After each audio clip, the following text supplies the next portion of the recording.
Once, it was called smut. The rules were clear. If it went too far, it was obscene. It offended the community standard of decency. The digital age and a political moment changed all of that. Now, pornography is a multi-billion-dollar business that has doubled in size in the last 5 years. As technology swept pornography into our living rooms, questions began to be raised about the old rules. In a wired world, who can say what offends the community standard of decency? Who can even define a community? Now, a new political moment, and those questions are being raised. On the answers, delivered by juries over the next few years, ride billions of dollars and the fate of American porn.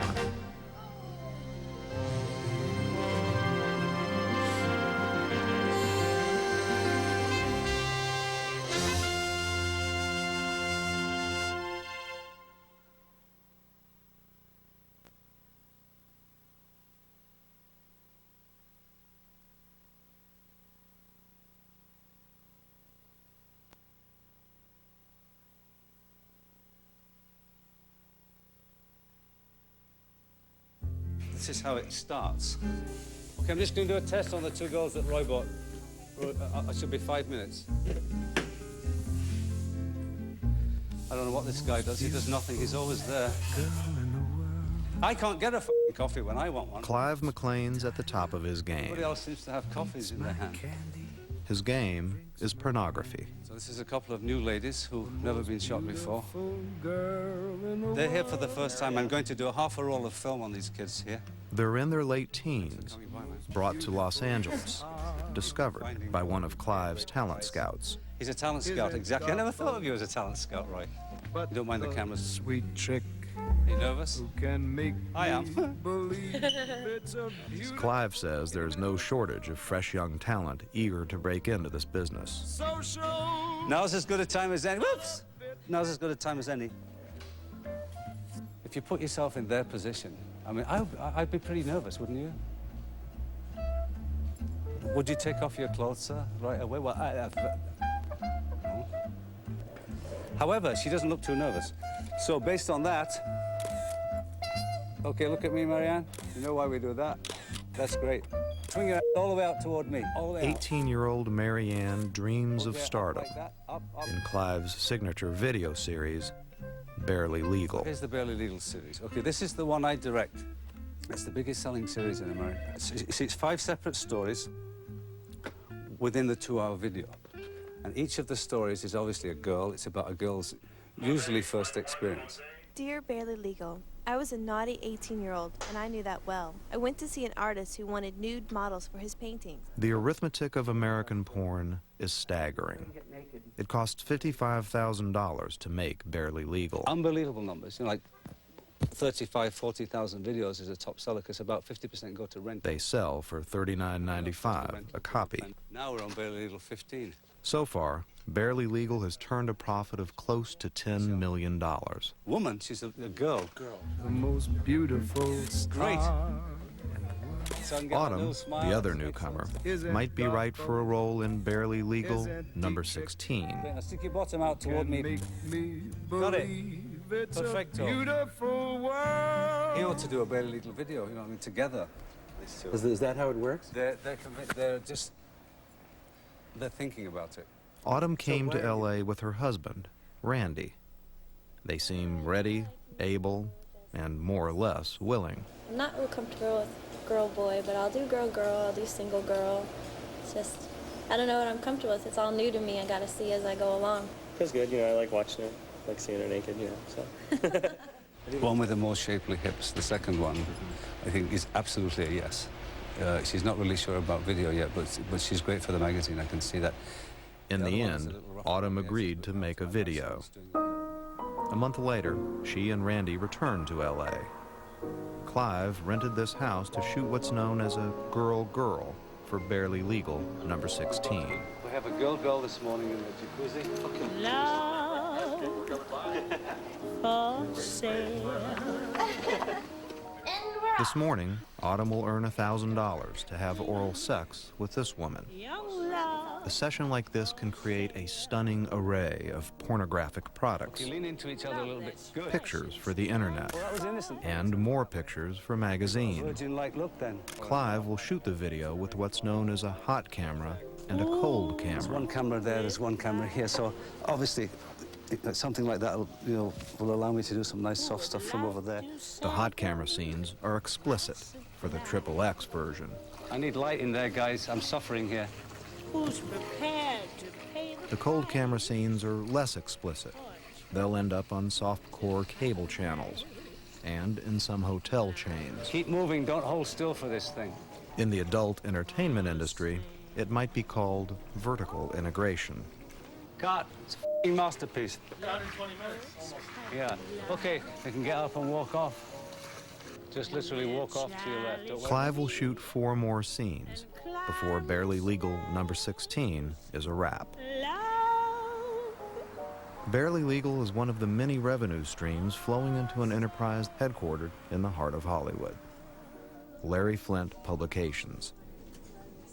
Larry Flynt, once a small-time smut merchant, now presides over a porn conglomerate.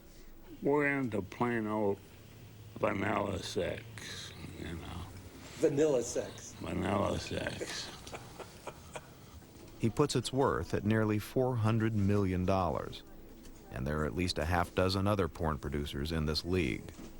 These people employ major accounting firms, major law firms. Every single day, contracts are drawn, or litigation is engaged in to protect copyright, trademark, merchandising, sale of shirts and sweatshirts and whatever, memorabilia. And then there's Flynt's latest enterprise, a Main Street emporium called Hustler Hollywood. It made millions of dollars last year. 'Cause it's too darn hot, too darn hot, too darn hot, too darn hot. Flynt's daughter, Teresa, runs the store. This used to be a Blockbuster and a Boston Chicken Market, and it was like, you know, well, do we keep the glass windows so people from the outside can see in? And we were like, yeah, we want people to see in, and we want people to break the stereotype that sex is dirty. I'd like to coo with my baby tonight. Getting a lot of women, which is what we wanted. We sell things that women want to buy, whether it's a massage oil or an adult movie or a vibrator or whatever it is. It's so that I think that the couples use the products together. Nights are funner here because we're on Sunset and it's where all the clubs are. So when a concert lets out, everybody seems to flood into here for their coffee and their dessert and their toy or whatever. Teresa says they sell at least 10,000 videos every month. 'Cause it's too darn, too darn, too darn, too darn, too darn, too darn hot. This store is really successful. We have 3, we're building another. So, I mean, it's that the people want these things. Those fingers in my hair, that sly come hither stare, that strips my conscience bare. It's witchcraft. Porn used to be run by a handful of kingpins, operating in the shadows of the legitimate picture business in Hollywood. Now it's not so easy to tell them apart. Over the years, it's become a multi-billion, with a B, dollar business. And the people who are running the companies now, they're educated, they are real business individuals. It's all business. The adult business has its moguls, who run studios with names like Wicked Pictures and Vivid Video. Who do we appeal to? Well, a large portion is couples. There's women, there's men. I mean, that is our niche, that is our area, and it's really more, like I said, the mainstream. Bill Asher is a graduate of Dartmouth with an MBA from USC. And his company, Vivid, is the high end of porn. I love the looks of you. A lot of sensual play and caressing to her and play to the camera with your eyes. They'll spend up to $100,000 on a feature. Tell me that. They produced 80 new films last year, keeping these state-of-the-art editing rooms busy 24 hours a day, 7 days a week. Pornography is the high-tech boom that didn't go bust. What do you want? Before the digital age, there were only so many ways to sell a dirty picture. Technology transformed the business. We distribute those movies on video, VHS, DVD. We have internet sites, television channels. Our international business is growing. We're in 30-some countries with all those different products. I'm Gary Miller, inviting you to join us. The new technology allowed pornography to break through into the mainstream and into association with some of the biggest brand names in American business. This is the main control room at DirecTV, the satellite distribution service. This is how pornography is channeled into millions of American homes. So we know it's called a buy rate, which is that for every million homes you're in any given month, we'll know how many times someone bought a movie. Generally, our buy rates were between 10 to 20%. And how many million homes were you in? We're in 40 million cumulative. That's 4 million homes every month, paying to view a Vivid video. That's good for Vivid Video, and it's good for General Motors, which owns DirecTV. About every 6 months, we've been able to get another large, well-known distributor to offer our content to their consumers. And with each one, I think that there is a little more credibility within the industry. The other distributors are able to stop and take a look and say, all right, that company did it. They were able to make money at it. Obviously, it turned out to be a good deal for them. There was no huge protesting in the streets, no fire and brimstone. So the next person feels a little more comfortable, and then the next. AT&T is the biggest American company that has accommodated itself to the pornography boom. The Hot Network, explicit porn, shows on the cable network AT&T Broadband. Cable companies and satellite companies take approximately 80% plus of the adult dollar that gets spent by the consumer. For AT&T, porn distribution is great business, but you might not know it from reading the company's annual report. There's no mention of adult material, nor how much it contributes to the company's bottom line. But it's no secret to Wall Street. If you look at how much money is coming in from adult, remember there's virtually no cost to AT&T for carrying it. And if he's generating $10 million, $20 million a month, that's virtually all found money going into the bottom line. So it can be a significant amount. 20 million times 12 months, that's a lot of bread. Okay, you want to pay 52 for 4,300? I got you, baby. Pornography's new acceptability in corporate America has made it an amenity in many of the nation's hotel chains. The hotel needs to provide television as an amenity to the consumer. If it's a businessman, he probably wants to see adult.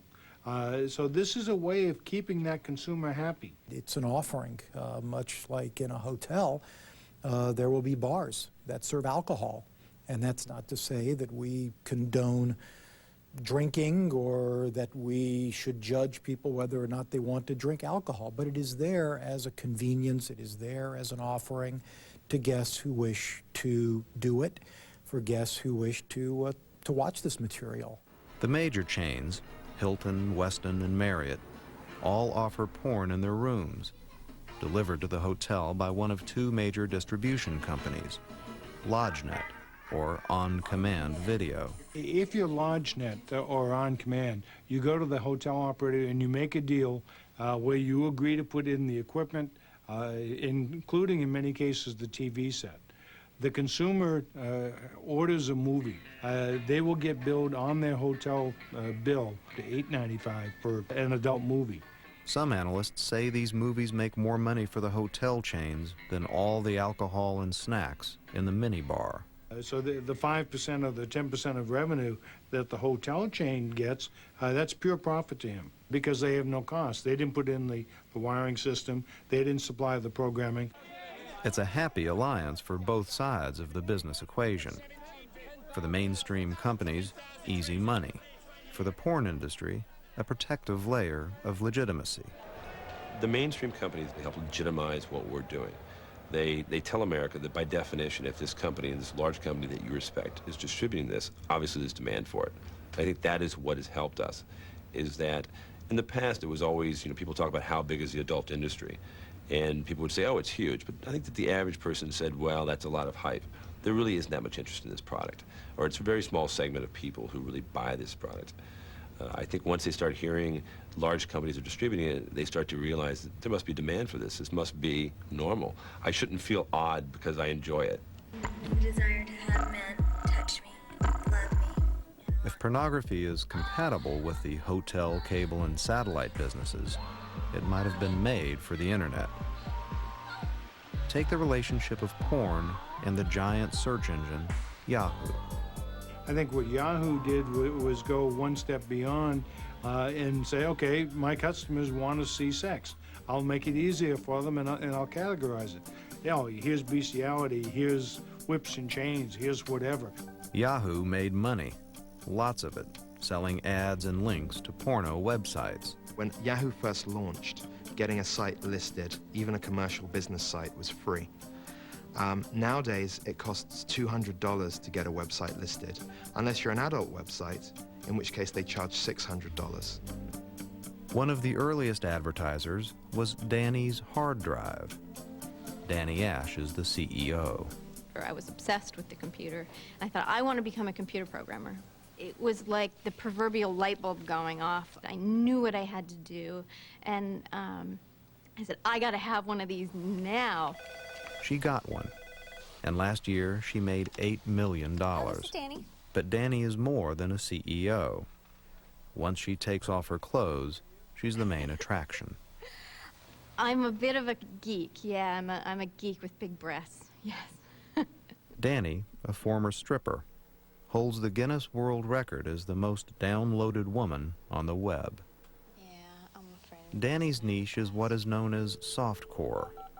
No male-female sex is shown. Instead, model Shauna O'Brien will earn $750 for a little wiggle, a little jiggle, and a little giggle. Say, hi, I'm Shauna O'Brien, and then hop out again. Shauna will tell the joke of the week, And this is your naked joke of the week. perform a virtual lap dance, And then my heart stood still. and she'll do a guest shot on Danny's weekly talk show, In Bed with Danny. My feet could There'll be photo shoots with Danny for the site. And then, while viewers type in messages online, Shauna will spend the next 2 hours stripping for the camera. You're doing great. Gabby Hayes says, have a good night, Shauna. Stay happy. Wario says you could just look at those eyes all night long. Until the thrill. Danny's hard drive is one of the most popular websites on the internet. He wants to know if you always look this beautiful. But it's only one. Across the World Wide Web, there are at least 200,000 commercial pornography sites.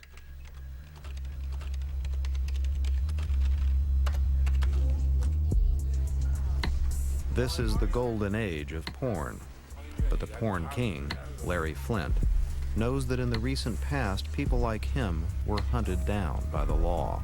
Larry Flynt is in the Hamilton County Jail tonight. I was a 25-year-old prosecutor, done 400-some obscenity cases, and did 200 cases a year, got everybody. They feel very much threatened. But maybe one of the more famous cases I did was Larry Flynt. I say to them, in the language that I know best, 2 words, shove it. I'll stay here till hell freezes over.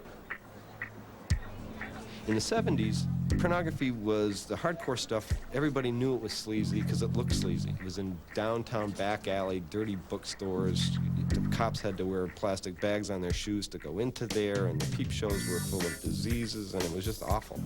The question was, what was criminal? And there was a fairly straightforward test for that. A Supreme Court case called Miller versus the State of California. The Miller test, and we still use it today in every state court, every federal court trial in the United States, is a 3-part test. The first 2 prongs use community standards, and you're supposed to decide whether you think an average person in the community of adults where you live would find that the material appeals to the prurient interest, meaning does it appeal to that shameful, morbid, lustful, lascivious, erotic interest in sex? Second prong, would that average person applying community standards find that it depicts the sexual activity in a patently offensive way? And then the third prong is, would a reasonable person find that it lacks serious literary, artistic, political, or scientific value? The heart of Miller was that second prong, letting community standards decide what material was offensive. And juries in hundreds of communities knew obscenity when they saw it. It was pretty easy to get obscenity convictions through a jury in the 70s. I mean, I never going to understand why anybody could lose an obscenity case. I think part of that was that people on the juries hadn't seen hardcore pornography before. Ladies and gentlemen, you are about to witness the ravishment of a woman. Local prosecutors were getting their convictions by showing juries films like Behind the Green Door. But even so, the porn business thrived. With the first of the big technological breakthroughs, the VCR, allowing porn to come right into the home. Well, there it is, you little bugger. There it is. What? It's deep down in the bottom of your throat. The industry was becoming so big, it was omnipresent. You found it in 7-Eleven. You found it in advertisements in your phone book for dial-a-porn. It was on cable television. It was in your local video store. By the 1980s, the Reagan administration decided that the federal government needed to do something about it. So the Attorney General's Commission met, looked at the laws, and said, you know, the laws are there. It is the responsibility of the Justice Department, and we encourage you to prosecute. And they did. For the federal and local anti-porn squads, convictions were routine. They just show the porn and ask almost any jury if it offended its community standards. They won nearly every case, as the porn kingpins pled guilty. They were indicting the big shots, and so everybody else in the industry said if they can get to the boss, they can get to us. So the first thing that goes away from the shelves is the more extreme, animals, blood, goats, and kids. Judge William Morrissey sentenced Flynt to 7 to 25 years in prison and refused bond pending. Law enforcement officials believed they had actually put the pornography genie back in the bottle. Then, in the early 1990s, federal porn prosecutions essentially stopped when a new administration with different priorities took over the Justice Department. What we tried to do is to take the resources that we had and establish priorities. I suppose somebody could decide to use all their resources for obscenity prosecutions and not for other matters. It seems to me clearly that national security and human life free of violence are two very important priorities. Under Attorney General Reno, federal prosecutions slowed dramatically, and the Obscenity Task Force effectively went out of business. As a result, the industry burgeoned, and numbers and numbers of companies sprouted up everywhere to meet the demand, because there's a huge demand from millions to billions, and to also take advantage of the fact that there really weren't any prosecutions going on. And when Clinton comes in, it's definitely blue skies and green lights and fat bank accounts. Is that me? Mark Cromer is one of the beneficiaries of porn's newfound freedom and riches. This is a guy who eats Viagra for breakfast and is working 4 times a day. I'm somewhat, I think, of an anomaly in the industry. I am a writer, a journalist by trade, college-educated journalist who came to porn just a few years ago by selling Larry Flynt a concept. Cromer and Flynt produce a series called Jail Babes. Jail Babes tapped into America's dual fascinations with sex and crime. So we blended that rather seamlessly by using women who had committed, real criminals, and interviewed them about their crimes, what they did in jail, how it worked, and then their sexual fantasies, and then film them having sex. Everything happened, all the sex happened in... Her cell. Yeah, in the cells.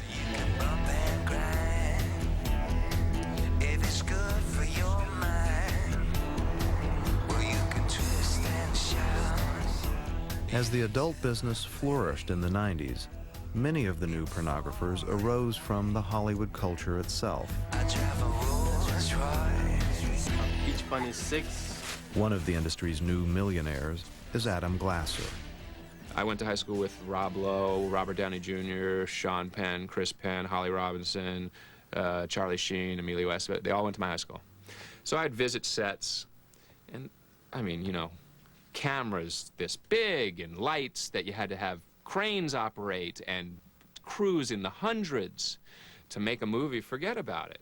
Mission to sing here and Zach Gessams too. Then one day, Adam went to the set of a porno film. This guy walks in, and he has this little handheld camera and this old man that barely could see 2 feet in front of him taking still shots, and they made the whole movie in one day. So for me, it completely changed my view on, you know, it was possible. It seemed possible to me. And so from that day forward, I said, I'm in the wrong business, and this is the business that I wanna get into, and I slowly but surely gravitated and made my way into the adult industry. Adam's company is a family business. Hi, Ma. Hi. The treasurer is his 70-year-old mother, Lila. I just want to talk to you about receivables and what's going on. To me, it's not, it's a business. I think that basically this industry has very nice people, even though people expect differently for whatever reason. This family business grossed $2 million last year.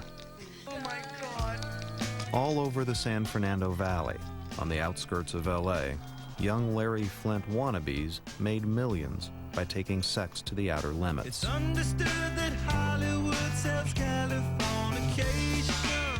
I was the one out to LA and said I was going to be a pornographer. Rob Black is making big money and big plans. I don't see us just as an adult company. I say the trajectory we'd like to be is more of like a Ted Turner or a you know, a Disney or something like that. Where are you, babe? What are you doing? Rob and his wife own Extreme Associates. His wife, she calls herself Lizzie Borden, is a former actress who has made the transition to directing. I just look at what's happening in society, like real stuff, and I just bring it to porno.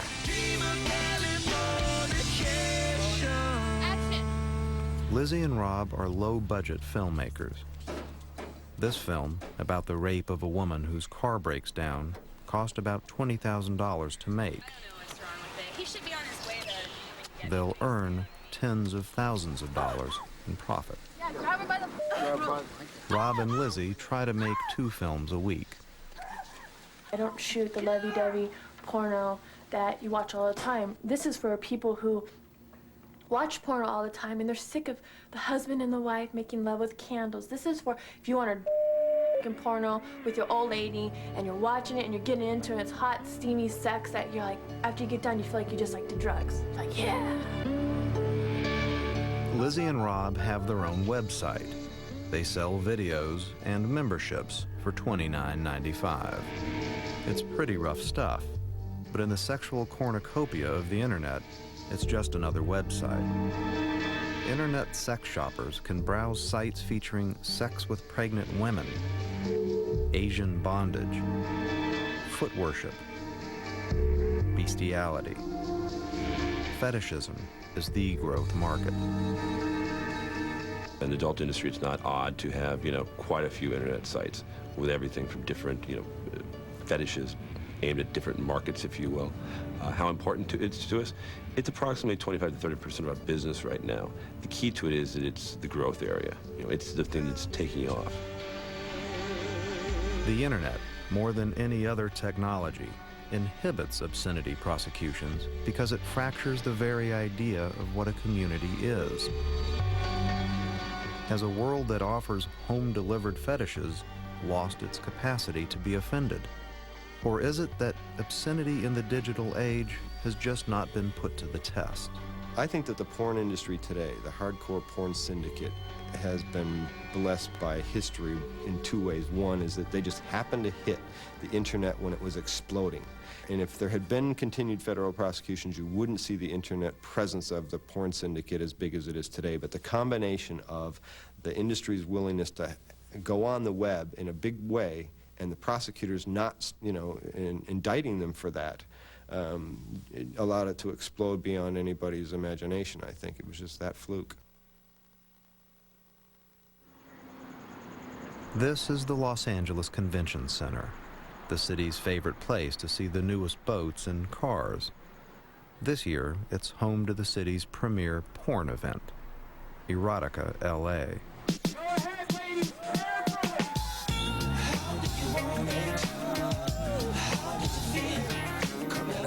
Here, the adult industry is letting it all hang out.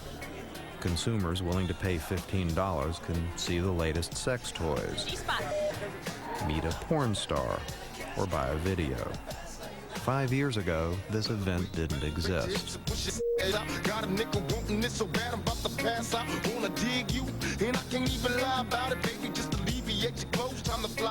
This year, it is 3 times as big as it was last year.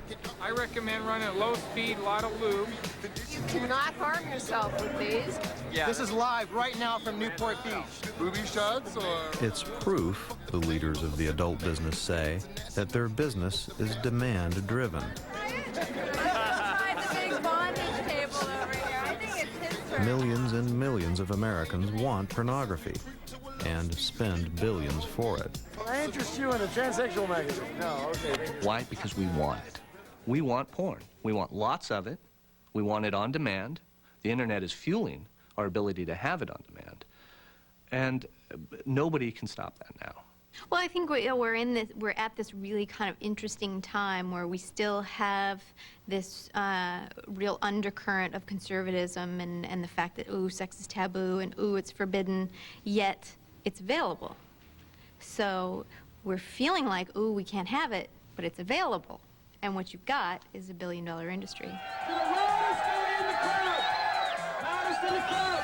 But Larry Flynt is worried that porn's new prosperity won't last.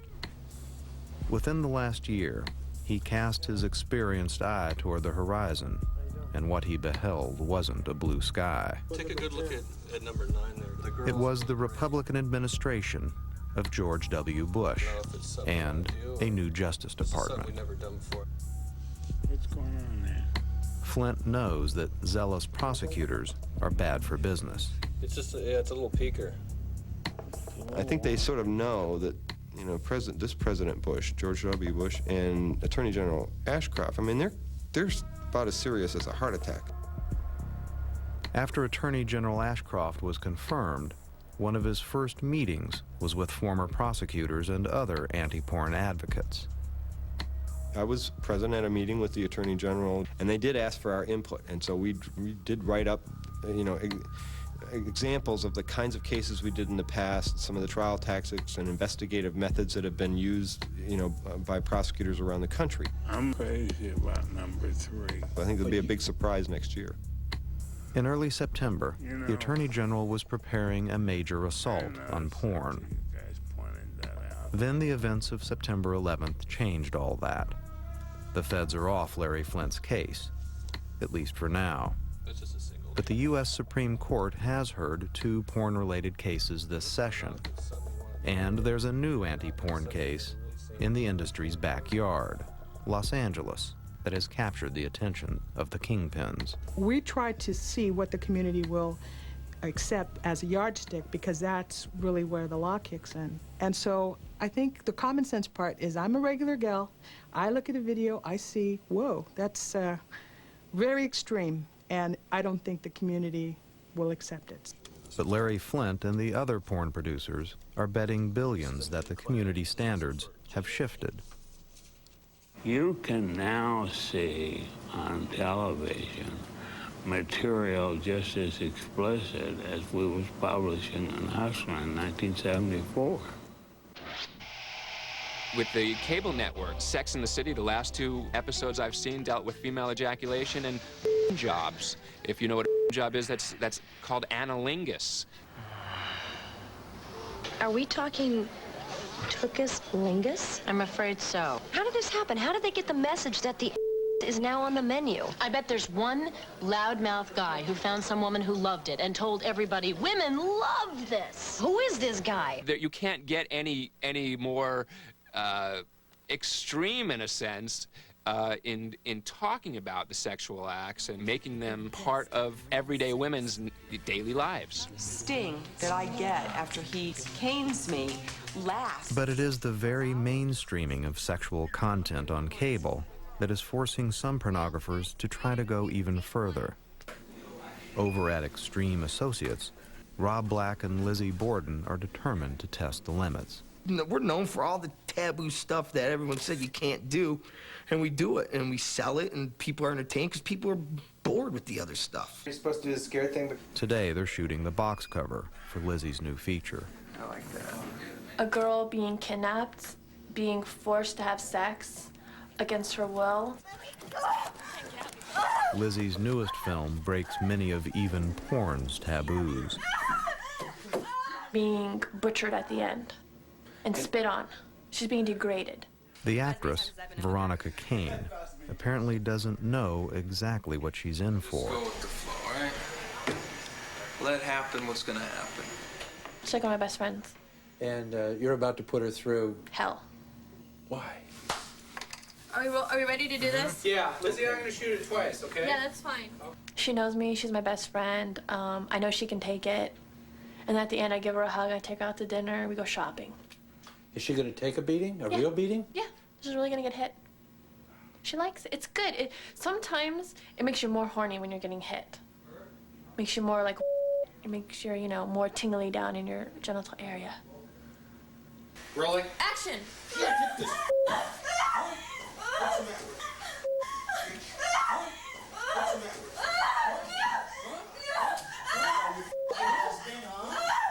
Before the scene is finished, Lizzie's friend, Veronica, will be kicked and beaten.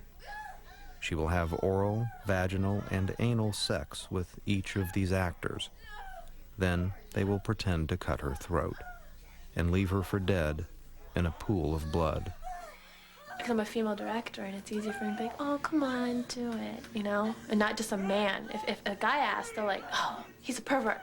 But if a woman asks, they do it.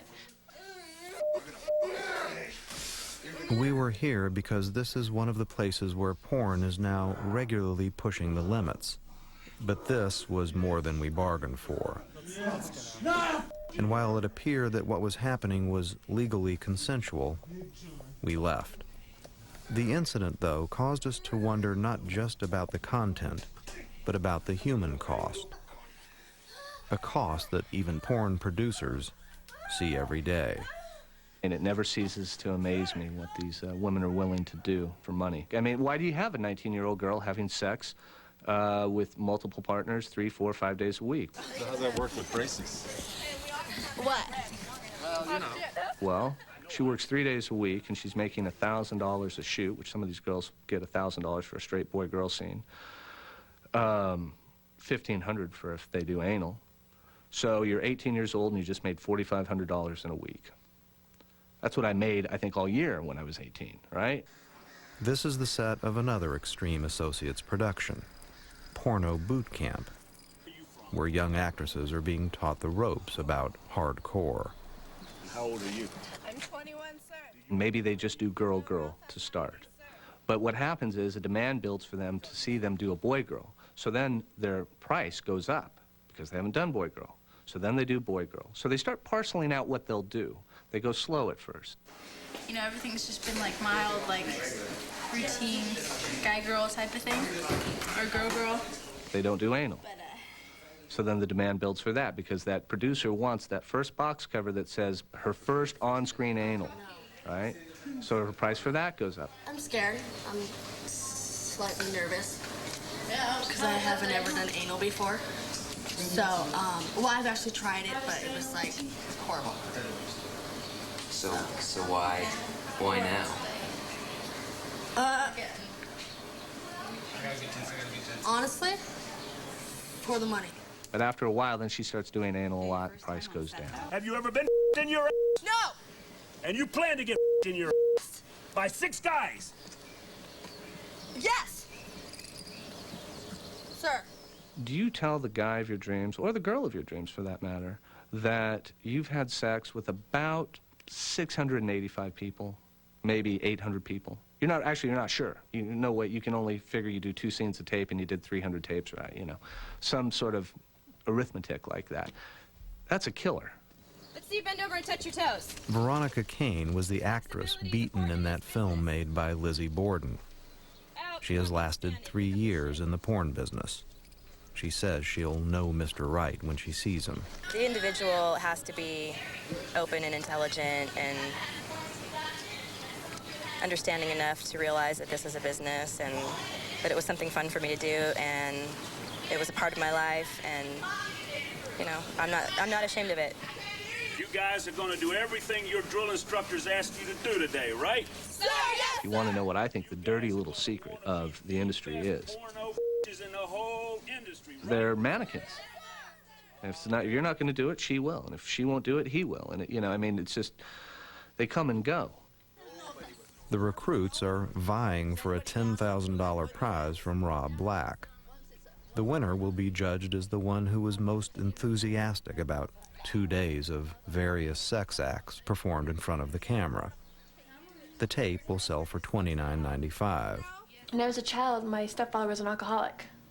So I think I had like deep issues, and this is kind of therapeutic for me, is take my aggression out on other people. So in a way, I'm exploiting people. I'm taking all my inner demons and aggression out on them, but it's good for me. So I guess that's all that matters. Over at Porn Incorporated, Larry Flynt, the past master of the outrageous, won't go as far as Lizzie Borden and Rob Black. From his point of view, they can only cause problems for the industry. Look, if you've got a video that's indefensible, to try and take a hardline position for yourself, you're not going to do anything but harm yourself and harm the industry. The porn kingpins don't want any attention that will hurt their industry's carefully crafted association with the mainstream. But in the last year, pornography's biggest mainstream ally, AT&T, has been the subject of an anti-porn crusade. We've been asking AT&T to get out of the hardcore porn business. Ma Bell shouldn't be selling smut. Last spring, an interfaith coalition of religious leaders brought their concerns directly to the top at AT&T. They met with its chairman, C. Michael Armstrong. I raised the issue that when a company like AT&T, which has won the hearts and allegiance of so many people, gets into this business, it's a way of legitimating it, saying it's okay, it's all right. That's the good housekeeping seal of approval we don't want to see put on this kind of business. While AT&T refused to grant Frontline an interview about the hot network, the company has publicly stated its position in letters like this, where it says that competitive pressures from companies like General Motors are keeping AT&T in the business.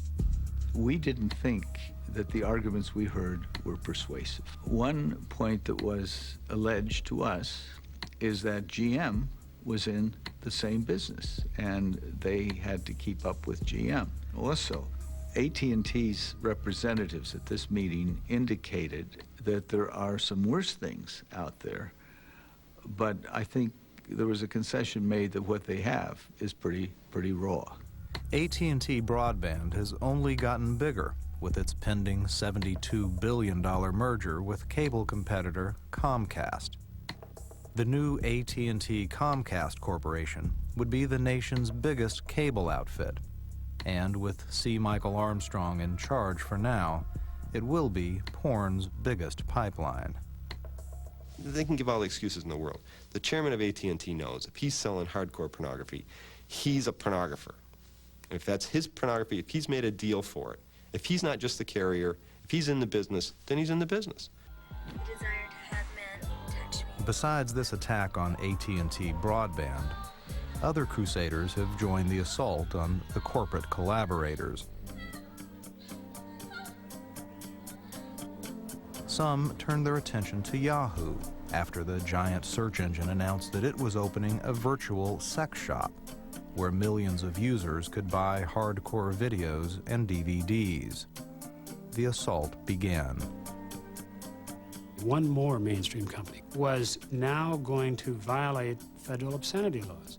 And that was a news story, and it was quite widely distributed. Overnight, Yahoo was bombarded by hundreds of thousands of email complaints. The very next day, Yahoo made some statement that they were getting out of this business. They would no longer sell hardcore videos and were going to clean up their site. And ever since, Yahoo has been in full retreat. The company closed its sex shop and began to hinder access to other porn sites. Yahoo also refused Frontline's request for an interview. You'd like to run it. Suddenly, the porn industry is off balance. No better indication of that is that Larry Flynt has discovered caution. Just tell Jim we'd like to run this, but you wanted to run it by him so he could talk to Paul. Paul is Paul Cambria, the porn industry's lawyer. He created a list of sex acts that he advised his clients to treat as taboo if they wanted to avoid trouble with the Justice Department. What are those things? Ejaculation on the face, urination, things that, you know, maybe the Midwestern soccer mom might say, whoa, you know, hello. Don't make adults appear to be underage. That's number one.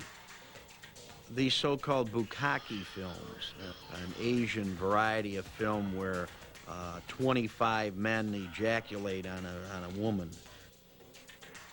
Stay away from subjects involving the dead.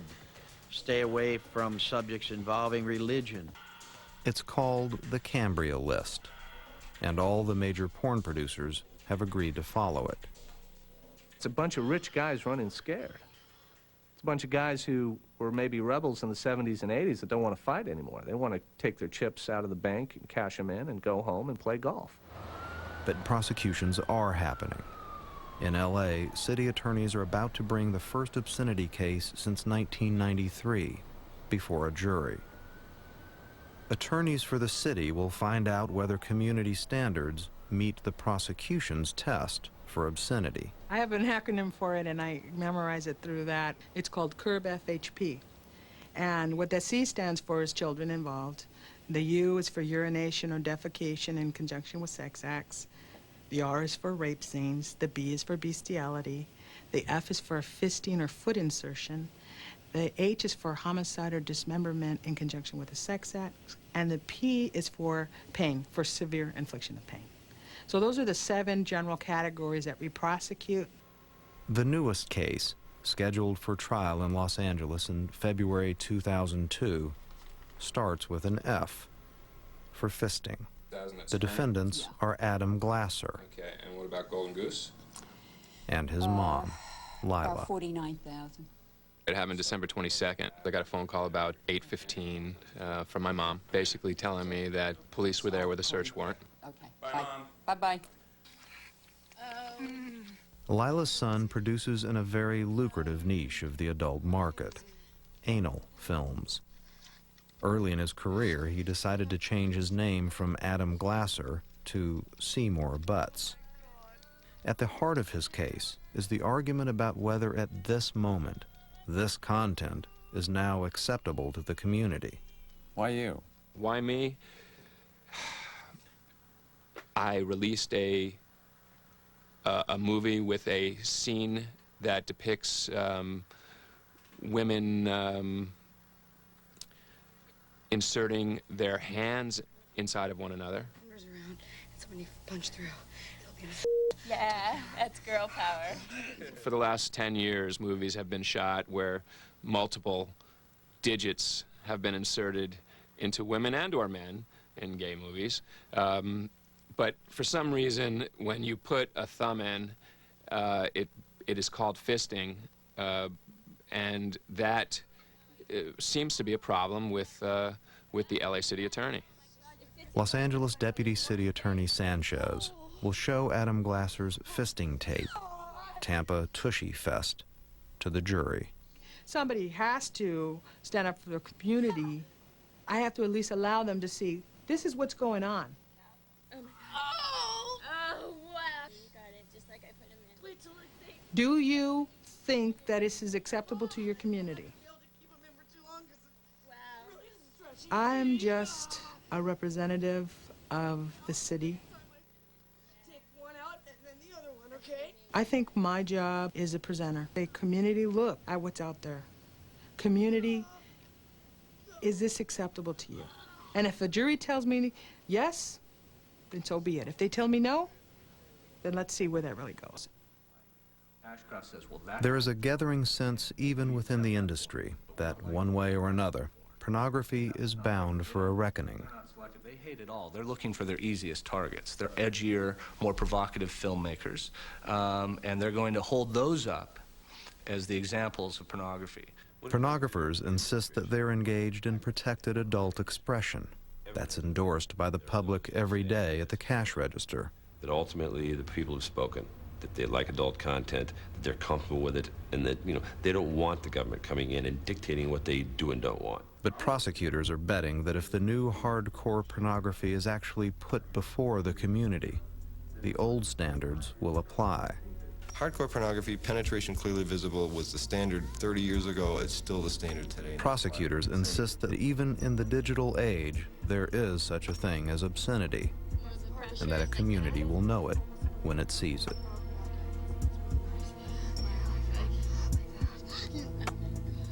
When I feel you totally feel me.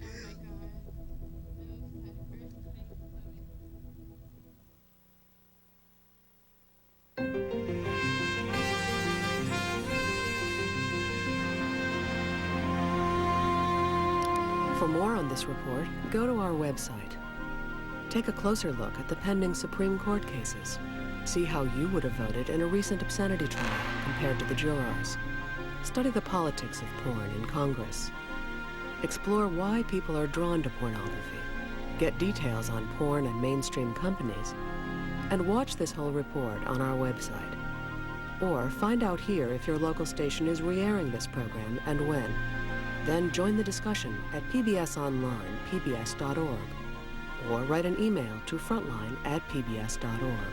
Or write to this address.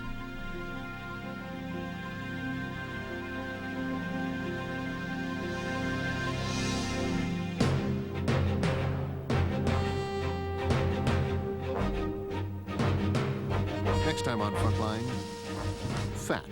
We love it, we hate it. We live in a food-toxic environment. Now the same industry that's making us fatter is cashing in, trying to make us slim. People are bombarded with messages. Eat this, eat this, eat this. And then on the other hand, they're told, don't eat. Why is it so hard to get rid of fat? And should we? I like being a big woman. And who the hell is out there to tell me that anything is wrong with it? Watch Fat next time on Frontline. For a VHS copy of Frontline's American Porn, call PBS Home Video at 1-800-PLAY-PBS.